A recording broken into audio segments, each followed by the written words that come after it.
Chapter 54. I wish you had told me before. Spyro said as Cinder finished her story. Believe me, Spyro, I wanted to. Cinder apologized as she rubbed his cheek sympathetically with her paw. But I was afraid you'd try and stop me if I told you. She has a point there, buddy, Spyro pointed out. Spyro was about to say something when Terra interrupted him. I don't think there was any good way of going about it. It needed to be done. I guess. He looked down at the slash marks that remained on his chest. The wounds he had received were still very fresh. Kenneth noticed the look on his face and rubbed against his neck in hopes of comforting him a little bit. Sarah noticed and looked at Spyro, who gave a slight smile. The black dragon smiled back and nodded him under the chin. But what I don't understand is how Spyro was losing his powers to begin with, Ember continued.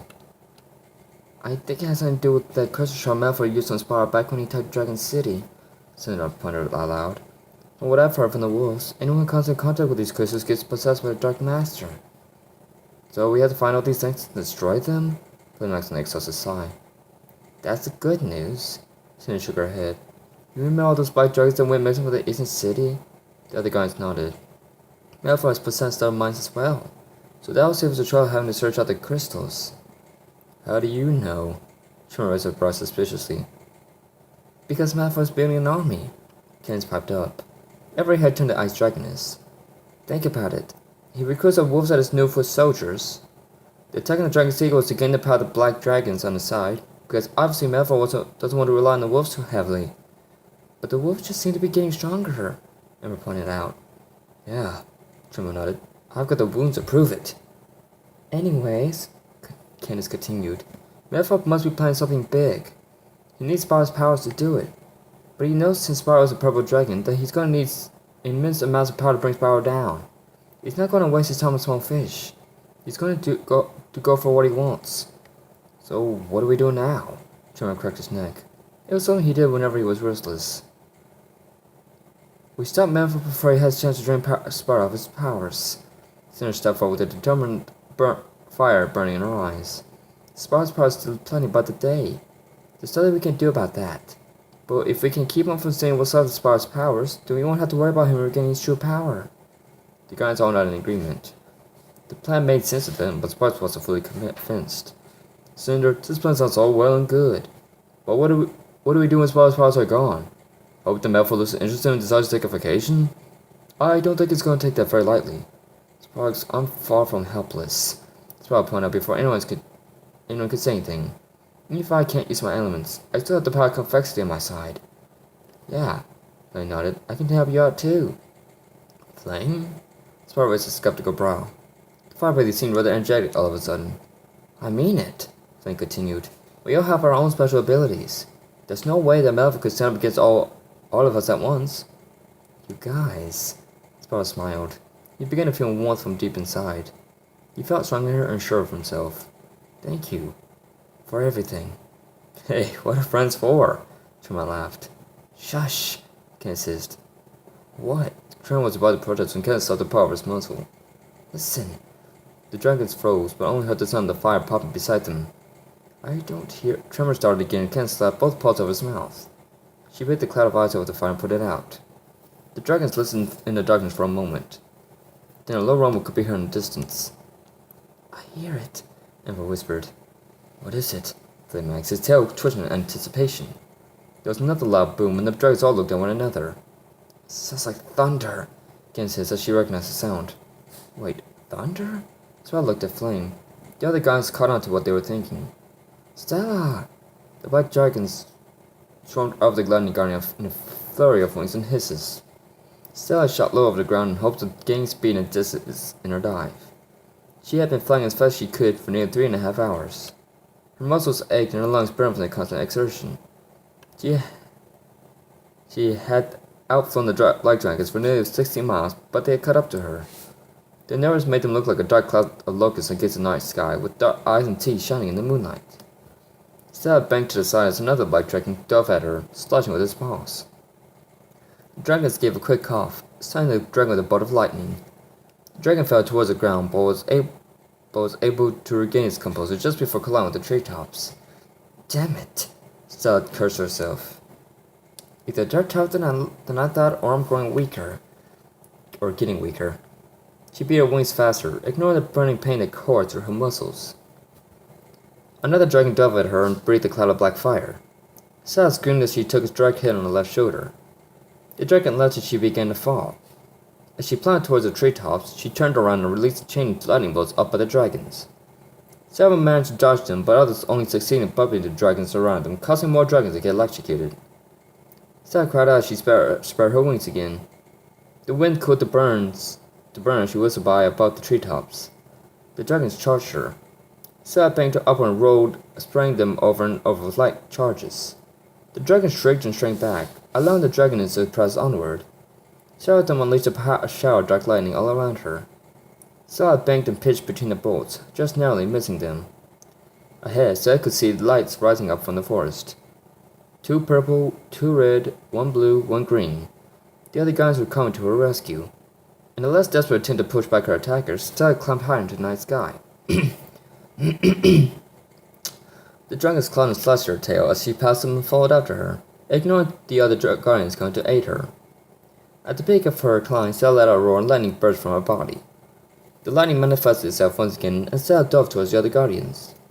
The black dragons dodged her as she whisked past them. "Here she comes!" Spyro called as Stella closed in on them. "Give us some support!" Flame shouted. The guardians all drew in deep breaths as released the power in a devastating wave of energy. Earth, fire, ice, shadow, and lightning all combined into one attack. Stella banged hard as the beam shot past her. The black dragons scattered, shouting and hissing in surprise. "Stella!" Amber called as the dragon shot straight for them. She was going too fast to slow down properly. "Tremor!" Stella shouted as she took aim for him. The other dragon only had a moment to get his bearings before his friend flew into him. The other dragon rolled backwards through the air, but managed to catch himself, having Stella around her chest. "Thanks for the catch," she panted heavily as she dangled from his arms, ignoring the stabbing pain from the broken ribs. "Any time," Tremor nodded with a gooey smile, then tries to tinge and bite the black dragons above. They hissed and spat angrily at having lost their prey to their guardians. "Allow me!" Cinder shouted over the roars overhead. She began to float with complexity, and her body began to grow. The other guardians backed off as she continued her transformation. High above, the black dragons watched with jaws dropped as Cinder's elongated head and beady red eyes glared up at them. A growl formed in her throat, and the sound struck fear into their hearts. Cinder thrust her head forward with her jaws open wide. A thunderous roar roared across the sky, and the guardians all had to cover their ears, except for Tremor, who held his head close to Stella's. The black dragon shrieked and hollered in pain. When they looked down at Cinder, she hissed and spat venom at them. The black dragon scattered and fled. Cinder spread her wings wide and took off after them. The dragons, seeing that she was chasing them, began to panic and beat their wings faster, trying to get away from her. After a short chase, Cinder stopped and let their cries disappear in the distance. As she glided back to her friend, she returned to her normal self, or state. The guardians stripped to the ground, again to help Tremor lower Stella onto her feet. The lightning dragon was a tired mess. She was covered in minor cuts and bruises, the worst of which being the burn above her shoulder next to her wing. "Hey, where did you find her?" Spikes commented as he flew up to meet them. He looked at Tremor, then to Candace, then back to Tremor. "I thought you already had a girlfriend. Now you're bringing her up too?" Tremor's cheeks burned for a moment, then a smile spread across his face. "I didn't pick her up. She threw herself at me." He gave Candace a wink. The other dragon just rolled her eyes. "Stella, are you alright?" Spyro asked worriedly. "I'm alright," Stella gasped. She was suddenly hit by another wave of pain and her legs buckled. Tremor bucked down and caught her on his back just before she hit the ground. He gently set her down and scraped up a mound of soft earth for her to lay her head on. "I got worked," she whispered as she let the force of gravity sink in. She cringed as her ribs throbbed even more. Tremor felt her shudder to the ground and began to pat the earth beneath his feet. Stella felt the ground she was laying on soften from Tremor's patting. She sighed, glad to finally be at peace for a short while. "Are you comfy enough?" Tremor asked as he leaned down and nodded her cheek with his snout. "I'm wet for now," Stella sighed as her exhaustion began to take over.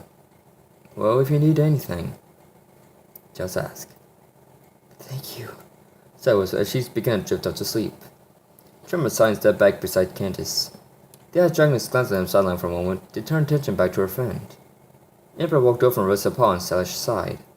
The lightning dragon at his side heaved from the contact, but she wasn't planning on waking up anytime soon. Ember's paw began to glow as she started to feel Stella's wounds. She must have managed to escape wherever she was being held, Flynn pointed out. And that says a lot. Cinder nodded. She felt bad that her friends had to suffer so much because of her. She really is an amazing dragoness. I agree. Tremor nodded and Candace bobbed her head once. Where do you think those other black dragons are fleeing to? Spyro asked as she turned to Cinder. They probably are heading back towards her full shirt off. Towards what? Spyro paused for a bit more. I'm sorry, Spyro. Cinder gets and turned away from him. I need to go. Now. Wait. Cinder. Spyro jumped in front of her. I don't understand. What's wrong? I have to head back to Wolf's village. There's a person there I need to take care of. He's the reason I've been able to acquire this new power. He's the one helping me to protect you. Spyro hesitated for a moment. He hated not having Cinder at his side, but he knew what was at stake and he nodded reluctantly. Alright then. Be careful. Thanks. You too. Cinder nodded. Before she could go, Spyro pressed his lips to hers. Sparks and the other guardians averted their gaze. Dragonfly shook his head. My little brother is growing up. He chuckled to himself. Good luck, Cinder. Spyro gazed her teal-colored eyes that seemed to be shining like cousins in the moonlight. You too, Spyro. She blushed slightly as she spread her wings and leaped into the air. Call me if you need me. Spyro hollered after her as she disappeared into the night. He flew up just over tree tops and watched his sister head begin to shrink in size. I will. The dragon's voice was already faint. Cinder let loose an energetic roar as she transformed again. She spread her massive wings and beat them hard against the wind.